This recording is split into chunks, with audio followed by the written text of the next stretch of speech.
Good morning students. आज हम भगिनी निवेदिता वाले पाठ में अंतिम पंक्ति जो कि हमने कल पढ़ी थी पाठ में कि 44 वर्ष की अल्पायु में ही वो स्वामी जी की तरह ये जो वेद की पावन ऋचाएँ हैं इनका स्मरण करती हुई संसार से विदा हो गई थी। जो पावन ऋचाएँ हैं वो थी अस्तो माँ सदगमय है, तमसो माँ ज्योतिर्गमय है और मृत्यु और माँ अमृतम गमय है।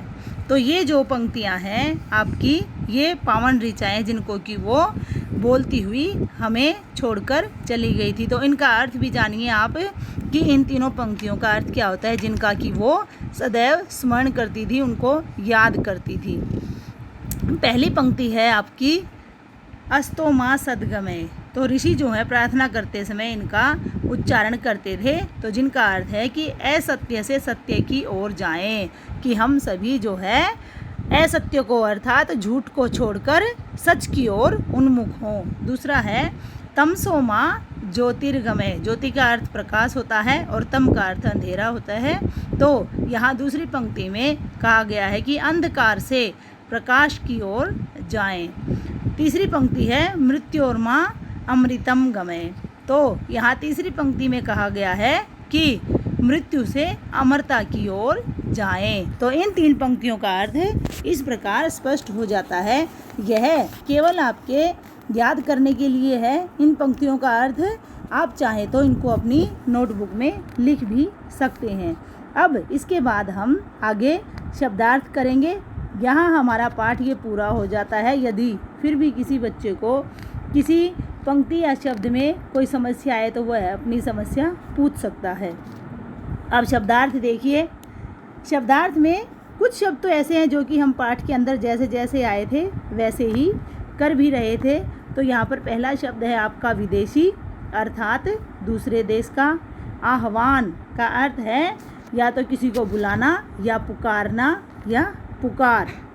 तीसरा शब्द है आपका मातृभूमि। ये तो हम अक्सर पढ़ते रहते हैं, सुनते भी रहते हैं। हमारी जो भारत भूमि है वो मातृभूमि है। तो जहाँ हम जन्म लेते हैं वही हमारी जन्मभूमि या मातृभूमि कहलाती है। अगला है पद्धति, जिसका अर्थ तरीका, कोई भी कार्य करने का जो रीति होती है, विधि होती है, उसे हम पद्धति कहते हैं। अगला है प्रवचन, उपदेश देना, जिनको सुनकर कि भगिनी निवेदिता हमारे जो है देश चली आई थी या अपना देश छोड़कर हमारे देश में आ गई थी। तर्क वितर्क, तर्क वितर्क एक दूसरे के विलोम शब्द भी हैं और जो इनका अर्थ है वह भी एक विलोम शब्द युग्म ही है, क्योंकि तर्क का वितर्क और वाद का विवाद दोनों शब्द देखिए, आप ध्यान से देखेंगे या पढ़ेंगे तो आपको भी पता लग रहा होगा। किसी भी चीज़ के लिए जो है वाद विवाद का मतलब होता है एक के पक्ष में एक के विपक्ष में होना, तो वह तर्क और वितर्क कहलाता है। और वाद विवाद भी यही होता है। ये थोड़े बड़े स्तर पर जो प्रतियोगिताएं होती हैं, किसी भी एक विषय के पक्ष या विपक्ष में कहना वाद विवाद प्रतियोगिता भी कहलाती है। अगला शब्द है आपका बर्बरता। बर्बरता का अर्थ होता है क्रूरता। क्रूरता का मतलब कि किसी कार्य को बहुत ही क्रूर तरीके से करना, जिसको देखने से भी हमें थोड़ी ऐसी जो है गुस्सा आए या थोड़ा सा घिन सी आए, जो कि अंग्रेज हमारे साथ, हम भारतीयों के साथ गलत व्यवहार करते थे, अत्याचार का सा जो सलूक करते थे, वो बर्बरता का ही एक प्रकार था। अगला है आपका संपादकीय। संपादकीय अखबारों में या पत्रिकाओं में लिखे जाते हैं। जो आगे का प्रथम पेज के ऊपर लेख लिखा जाता है वो संपादक का लिखा हुआ होता है या अग्रलेख भी होता है।